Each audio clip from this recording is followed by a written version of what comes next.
16th of June, 2011. You've tuned in to freethinkradio.com, and you are live with Cari-Lee and Lifting the Veil.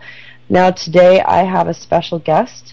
His name is Dr. Richard Sugg, and he is the author of Mummies, Cannibals and Vampires.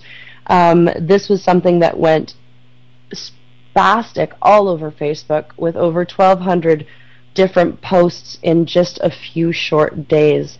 So I'd like to introduce you to Richard now, and I look forward to a really interesting interview. Richard, how are you? Hello, very well, better than yourself, I'm sorry to hear. That's okay. I think I'll survive. But thank you so much for coming on the show and agreeing to do this interview. It's garnered a lot of attention that I've seen on Facebook. People are very interested in understanding the fact that the elite and rich and powerful of the world were once dining on human flesh. So I had the good fortune of talking with you on Saturday, and I was hoping that you might fill in some of the good people that are listening to this station right now on a bit about the book and about how you got involved in it to begin with. Yes, certainly. The history of medicinal cannibalism, which is the topic of the book, starts, as far as we know, in the Roman amphitheatres, the Roman gladiatorial contests. So the earliest evidence we have for this kind of thing is epileptics drinking blood in the Roman amphitheatres from a slain or a wounded gladiator. Also, they were known to run up and grab a piece of liver or slice a piece of liver from a gutted gladiator. That was another cure of the period. We then get quite eminent people distilling human bone, human skull, human blood in the 13th century with evidence on St. Albertus Magnus was a Catholic saint, and this could be recommended for deathbed situations, for example, a kind of panacea, some of this medicine. They claimed they raised people who were as good as dead with these distillations of blood and bone. But the real heyday of medicinal cannibalism was the Renaissance or the early modern period, so the late 16th century, the 17th century, the early 18th century. And this is a curious thing, that medicinal cannibalism has been kind of whitewashed and distorted in some ways, and has come to be seen in people's views as a medieval phenomenon. I suppose that kind of Quentin Tarantino view of medieval. It's virtually medieval, it's positively medieval, it's unthinkable, as it were. And yet it's not medieval. It's in some ways really quite modern. It was at its peak in Britain in the late 17th century, and that's of course the period of what's called the scientific revolution, which is seen as one of the gateways to modernity by many historians. So that's the broad overview, and there's many shocking, appalling details as we go along, probably.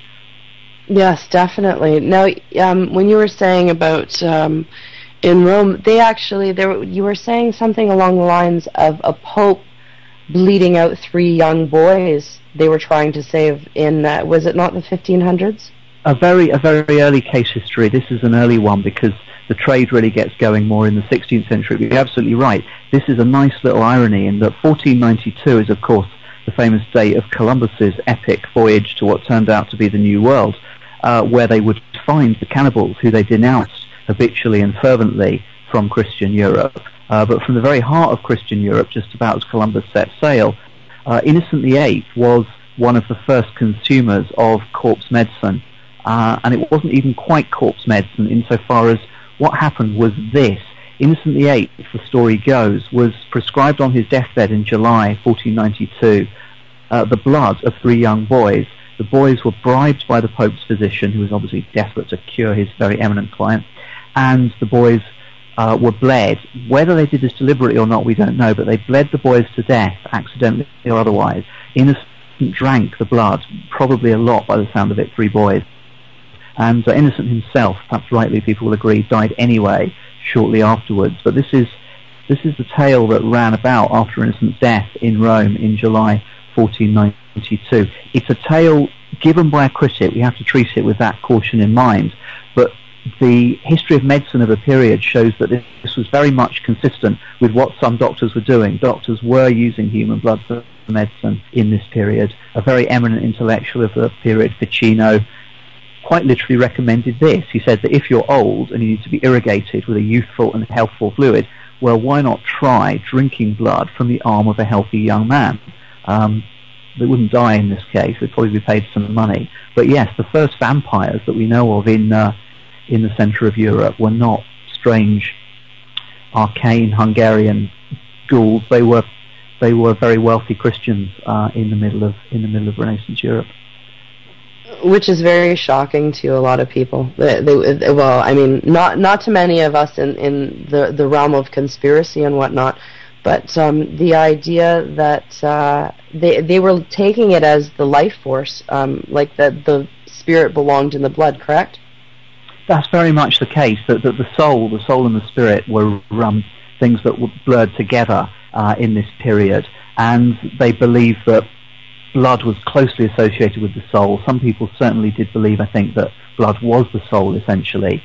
So yes, you could consume a kind of life force that's difficult for us to understand, but it was very much a mingling, a fusion of the spiritual, the metaphysical, and the physical, that you could absorb that physical vitality from the kind of spiritual core of the human being. So yeah, swallowing the soul is a blunt but useful way to remember what's behind some of this theory.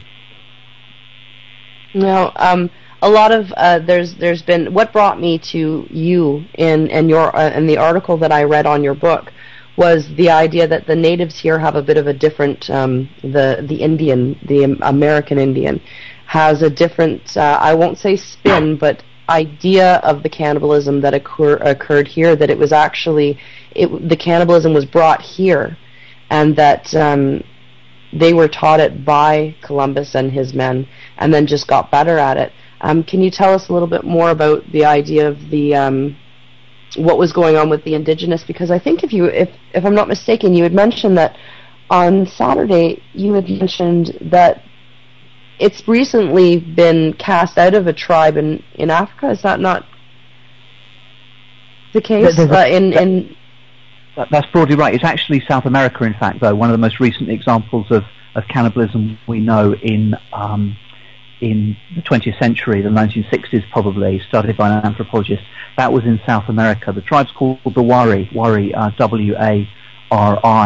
And yeah, the Wari practiced what was a less known but quite common form of cannibalism. And this was what's called funerary or consensual cannibalism, where your tribe members all agree on cannibalism being the best way to bury your dead, essentially. They're absolutely appalled and disgusted about the idea of burying your dead in the earth. This is cold, it's polluting, it's lonely, and for various reasons, quite interesting, complex psychological reasons, they get over bereavement by eating their dead. And this is all very sober, pious, religious. It has lots of ceremonial aspects and has a careful kind of ceremony orchestrated around the eating of the dead person. The dead person will very much have wanted to be eaten as they were dying, expect that to happen, and so on. And yeah, this was, I suppose, what people would call victimless crime, if you like. It was arguably a Christian attack on victimless crime, whereby the Christian missionaries and government authorities intruded on the Wari community. Because they were so enclosed, they were very vulnerable to diseases that they'd never encountered before. They became badly sick on encounter with these modern people, and so they were in need of all the medicines that the government and the missionaries would give them. Essentially, it seems they were kind of blackmailed that if you want these medicines, you stop your religious practices. That's how they would have seen the cannibalism. And so they stopped it for that reason. But there were tribal elders and so forth that were able to tell Beth Conklin, the anthropologist, about all this. So we've got a lot of detail on that case. I'd be curious to understand where this tribe is now in their belief system, and if anything bettered them or not. It'd be interesting to know. I think Beth Conklin's still doing research on this, so I would look at her work for that. But when you talked about the, I recommend it, when you talked about the Europeans bringing cannibalism to the New World, they just about did, and I'll take a couple of moments to explain a very strange phenomenon.